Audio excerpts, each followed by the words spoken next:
Rakyat kita sedang susah, Pak. Ya, sedang susah saat ini. Makan saja susah. Kemudian misalnya lagi, itu catatan, Pak. Apakah Bapak mau merubah atau tidak? Kalau hanya kita ketok saja, sebenarnya nggak ada gunanya kita rapat anggaran. Bapak lakukan saja yang Bapak mau dan biar rakyat yang menilai. Apa yang telah dilakukan oleh Kementerian SDM? Pengkhianatan terhadap rakyat. Ini pengkhianatan terhadap bangsa, Pak. Pengkhianatan terhadap rakyat. Ini uang rakyat. Jangan Bapak semena-mena memakainya. Saya setiap rapat anggaran saya sedih. Karena Bapak mengkhianati rakyat. Mengkhianati ini uang rakyat. Saya sebagai anggota DPR berdosa hanya sebagai tukang cetok saja. Nggak ada gunanya. Sampai saya katakan kepada anak-anak saya kayaknya udah nggak sanggup jadi anggota DPR melihat kezaliman di dalam pengelolaan anggaran di Republik ini. Terlalu zalim, tidak punya hati terhadap rakyat. Rakyat sedang susah, Bapak sibuk hanya menghabiskan 9,3 miliar untuk peningkatan pelayanan publik. Nggak jelas apa indikatornya. Peningkatan pengawasan 5,2 miliar, Pak. Bapak nggak mengawasi, kok seperti kata Pak Nasir. Jangan, Pak, coba-coba. Ya, Bapak, semua apa yang kita kerjakan hari ini dipertanggungjawabkan di hadapan Allah Subhanahu wa Ta'ala. Terima kasih sudah klik video ini. Jangan lupa tekan tombol subscribe untuk bergabung. Dalam hitungan saya persilahkan kalian untuk tekan tombol subscribe. 10, 3, 2, 1. Saya ucapkan selamat bergabung dalam channel ini. Hari Kamis yang lalu saya menyampaikan bahwa APBN ini adalah sebagian besar dari pajak yang dibayar oleh rakyat. Ketika rakyat ingin makan enak, dia makan Kentucky saja, KFC, itu bayar pajak. Makan bakso saja, Pak, sudah bayar pajak. Jadi, Bapak harus punya hati menggunakan APBN ini. Jangan berorientasi hanya sekedar untuk menghabiskan anggaran. Catatan saya, Pak, pertama, kalau kita teliti dengan baik, satu persatu, apa yang dikerjakan, yang bentuknya studi, peta, kebijakan, rekomendasi, yang dikerjakan oleh Litbang, dikerjakan oleh Direktorat Jenderal, ya, itu banyak yang sebenarnya redundant. Saya ini peneliti, pengajar, kita harus tahu lokus fokus. Kalau fokusnya sudah bisa menarik satu kesimpulan, Bapak tidak perlu menghabiskan uang negara ini untuk di lokus yang berbeda dan redundant berulang-ulang. Dan itu tidak berdampak besar terhadap rakyat. Rakyat kita sedang susah, Pak. Ya, sedang susah saat ini. Makan saja susah. Mungkin bapak-bapak di Kementerian SDM ini tidak banyak sering ke dapil. Tolong, ini catatan. Kedua, saya punya catatan, ya. Misalnya untuk Litbang, studi offshore gas, ya, nggak perlu, Pak. Ini sudah banyak dilakukan. Studi peta geospasial. Mitra kerja Komisi 7 itu adalah Badan Geologi. Kami sering melakukan sosialisasi peta spasial. Banyak mereka sudah melakukan peta spasial, apalagi menurut undang-undang, untuk satu peta itu adalah domainnya Badan Geologi. Kemudian, survei GNG kelautan. Bapak masa baru mau lakukan lagi seperti itu? Itu sudah banyak dilakukan. Kemudian, untuk survei-survei biomas dan lain-lain, anggarannya luar biasa. BPPT sudah lebih pada level yang advance. Bapak ini kalau menurut Undang-Undang Sistem Nasional Iptek masih pada level yang paling rendah. Undang-undang mengatakan penelitian, pengembangan, pengkajian, penerapan, sampai komersialisasi teknologi. Bapak ini masih ica-ica, orang Minang bilang, masih coba-coba main-main. Ya, hanya sekedar menghabiskan anggaran. Salah satu catatan yang penting untuk Komisi 7 dan juga harus diperhatikan oleh Pak Menteri adalah soal kelembagaan. Mungkin tren saat ini tidak perlu lagi, ya. Misalnya di Litbang ada Litbang Geologi Kelautan, KEBTKE, Migas, Tekmira, semua sebenarnya berhimpitan dengan apa dikerjakan oleh Direktorat Jenderal. Kalau memang ingin ada survei, ada studi, ada rekomendasi, ada evaluasi, memang kalau litbangnya mau litbang saja yang kerjakan, tidak usah lagi ada anggaran di pelaksana teknis di Direktorat Jenderal.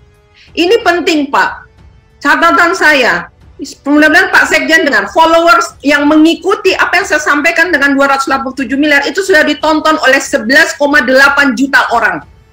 Ya. 11,8 juta orang, dan semua komentarnya adalah menyedihkan untuk negeri ini. Tolong diperhatikan. Pertanyaannya, kami semua nih anggota Komisi 7 dari pagi ngomong, Bapak mau merubah tidak programnya? Atau mau tetap paksakan aja apa yang sudah Bapak tulis di 2022? Padahal sebenarnya apa yang Bapak tulis, Puslitbang, survei, Dirjen Gatrik yang minggu lalu mengatakan ini indikator keberhasilan, dia nggak kerja apa-apa Dirjen Distrik itu yang kerja PLN, kita marah-marahin PLN. Ya, tetapi Dirjen Gatrik punya anggaran untuk survei migas aja di Litbang itu 215 miliar. Saya kebetulan pernah jadi juri inovasi baru-baru ini beberapa bulan yang lalu. Tentang yang Bapak jelaskan, bagaimana efisiensi tersumbatnya di pipa-pipa, itu sudah dilakukan, ada inovasinya, Pak. Dia juara 1 kemarin untuk lomba inovasi yang diadakan oleh BPPT. Saya jurinya. Bapak baru mau mulai lagi dengan sekian 215 miliar di Litbang migas ini. Untuk hal-hal land lifting kita nggak naik-naik kok. Lifting kita makin lama makin turun. Lalu Bapak kerja apa dengan tahun lalu 200 miliar, tahun depan minta 215 miliar lagi?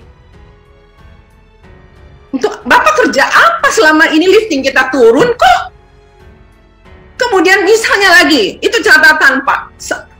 Apakah Bapak mau merubah atau tidak? Kalau hanya kita ketok saja, sebenarnya nggak ada gunanya kita rapat anggaran. Bapak lakukan saja yang Bapak mau dan biar rakyat yang menilai.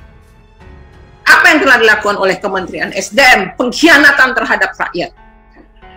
Kalau kita uji lagi, TKDN itu sengaja tidak mau pakai dalam negeri. Kenapa? KPK kan bisa kejar kalau beli di dalam negeri. Kalau beli impor, KPK nggak bisa kejar. Masa lithium aja, sebab baterainya lithium tuh ada kok di Ciawi. Tapi TKDN-nya masih 20%, 40%. Dan kemudian Bapak minta uang bermiliar-miliar hanya bikin studi TKDN. Coba lihat anggaran Bapak. Studi TKDN perlu 2, berapa miliar. Hanya bikin studi TKDN. Ya, kemudian kedua, catatan saya. Kemudian untuk menentukan wilayah biomas. Bapak nggak perlu bikin studi sekian miliar, Pak, 9 miliar. Bapak, saya sudah pernah ketemu 2 tahun yang lalu dengan Duta Besar Denmark. Dia punya studi kok, di mana saja di Indonesia ini yang berpotensi untuk energi bio. Ada, cuma saya harus bongkar file saya. Dia pernah berikan kepada saya. Dapat dulu Bapak studi 9 miliar. Ya, ini pengkhianatan terhadap bangsa, Pak. Pengkhianatan terhadap rakyat. Ini uang rakyat. Jangan Bapak semena-mena memakainya. Saya setiap rapat anggaran saya sedih. Karena Bapak mengkhianati rakyat. Mengkhianati ini uang rakyat. Ya. Kemudian lagi, ya. Kalau kita lihat misalnya untuk studi volume biofuel 2,42 M. IPB sudah punya Pak pusat studinya, kami Komisi 7 udah ke sana. Dia sudah advance. Penelitiannya sudah luar biasa. Sisa, apakah negeri ini mau pakai? Tergantung, Pak. Cobalah cari program, coba rombak semua itu 2022 yang redundant. Saya bisa kasih tunjuk satu persatu, Pak. Di mana Bapak sebenarnya hanya merubah sedikit lokus tapi fokusnya sama, dan setiap fokus yang sama dalam penelitian itu kesimpulan sudah bisa Bapak ambil. Tidak perlu Bapak menghabiskan uang rakyat untuk hal-hal yang tidak perlu. Kemudian untuk PLT Mikrohidro 2022 25,2 miliar. Dulu zaman Pak Jonan ini sudah diputuskan SDM tidak mau mengerjakan mikrohidro. Tetapi ada lagi mikrohidro. Saya ingin dengar alasannya apa gitu loh. Katanya dulu diserahkan kepada PLN. Jadi Jadi saya berharap ini jelas, Pak, ya. Kalaupun teknologi mikro, Bapak sudah melakukan mikrohidro. Di sisi lain Bapak minta anggaran. Sudah ada PLT Bayu dikerjakan. Bapak baru mau survei potensi. Nah, potensinya ada. Bapak sisa datang tuh ke kedutaan Denmark. Dia punya tuh data potensi Bayu di Indonesia. Bapak datang ke IPD, punya potensi berapa sebenarnya untuk biomas. Nggak usah Pak bikin habis-habiskan anggaran. Kemudian untuk meningkatkan lifting minyak 252 miliar Bapak minta di Puslitbang. Lifting kita nggak naik-naik. Dan yang lucunya kalau saya baca satu-satu di Litbang, semua adalah pada basic semuanya. Kita sudah banyak teknologi yang sebenarnya Bapak bisa beli. Bapak disuruh cari terobosan penelitian, pengembangan untuk rakyat. Saya katakan ke teman-teman Komisi 7 yang baru, Litbang SDM, selama saya di Komisi 7, nggak ada programnya untuk masyarakat. Dia menghabiskan anggaran sibuk sendiri di dalam, tapi tidak tahu apakah dia sudah tahap pada rekayasa dan teknologi untuk masyarakat. Kemudian, pimpinan dan teman-teman Komisi 7, 287 miliar yang ada untuk survei kebijakan, satu permen 4,9 miliar, itu harus kita FGD-kan. Kita minta pertanggungjawabannya. Rekomendasi apa yang sudah diberikan oleh SDM kepada negeri ini untuk meningkatkan efisiensi energi, untuk keadilan energi, untuk pemerataan energi kepada masyarakat. Kemudian ada pelatihan untuk masyarakat. Kami tidak pernah tahu di Komisi 7 ada Bapak melakukan pelatihan untuk masyarakat. Apakah Komisi 7 menganggap kami ini mitranya? Banyak catatan saya untuk Komisi 7. Jargas bikin sosialisasi, kami tidak pernah diberitahu. Padahal 3 tahun saya berjuang untuk Jargas yang tadinya SDM tidak pernah mau untuk membuat Jargas di dapil saya itu. Tapi ketika terlaksana, tidak bisa dilaksanakan. Kemudian, ya, uji coba demo plan green diesel biofuel, ini sudah advance. Bapak baru mau uji coba dengan sekian miliar.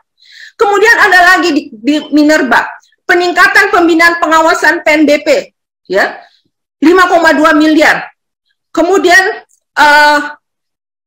Kemudian ada juga peningkatan pelayanan publik 9,3 miliar. Bapak meningkatkan pelayanan publik di Minerba 9,3 miliar. Tapi Bapak nggak lakukan apa-apa. Sosialisasi Minerba hanya sampai tingkat kabupaten, sekedar Bapak melaksanakan. Sekarang justru banyak sekali tambang-tambang liar yang tidak Bapak bisa atasi. Ya. Jadi catatan saya ini harus ada organisasi benar-benar ini di Kementerian SDM. Kalau begini-begini tiap tahun copy paste. Saya sebagai anggota DPR berdosa hanya sebagai tukang cetok saja.